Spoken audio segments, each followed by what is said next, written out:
السلام علیکم دوستو، امید ہے آپ سب خیریت سے ہوں گے۔ اگر آپ ہمارے چینل پر نئے آئے ہیں تو چینل کو سبسکرائب کر دیں تاکہ اسلامی کتابوں کی تمام ویڈیوز آپ تک پہنچتی رہیں۔ جیسا کہ آپ جانتے ہیں، ہم صحیح بخاری کی حدیث پڑھ رہے ہیں جو کہ رمضان المبارک کے حوالہ سے ہیں۔ آج ہم پڑھنے جا رہے ہیں چیپٹر نمبر 53 اور حدیث نمبر 1971، 72 اور 73۔ نبی کریم صلی اللہ علیہ وآلہ وسلم کے روزہ رکھنے اور نہ رکھنے کا بیان۔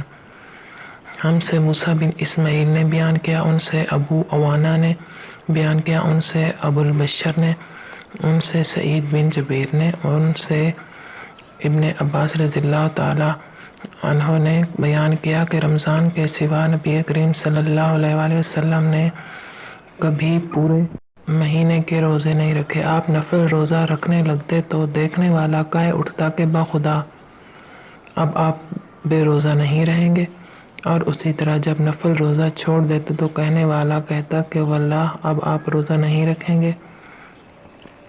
حدیث نمبر 1972۔ ہم سے عبدالعزیز بن عبداللہ نے بیان کیا، کہا کہ مجھ سے محمد بن جعفر نے بیان کیا، ان سے حمید طویل نے، اور ان سے سنا آپ نے بیان کیا کہ رسول اللہ صلی اللہ علیہ وسلم کسی مہینہ میں بے روزہ نہیں رہتے تو ہمیں خیال ہوتا کہ اس مہینہ میں آپ روزہ رکھیں گے ہی نہیں۔ اسی طرح کسی مہینہ میں نفل روزے رکھنے لگتے تو ہم خیال کرتے کہ اب اس مہینہ کا ایک دن بھی بے روزہ کے نہ گزرے گا۔ جو جب بھی چاہتا حضرت صلی اللہ علیہ وسلم کو رات میں نماز پڑھتے دیکھ سکتا تھا۔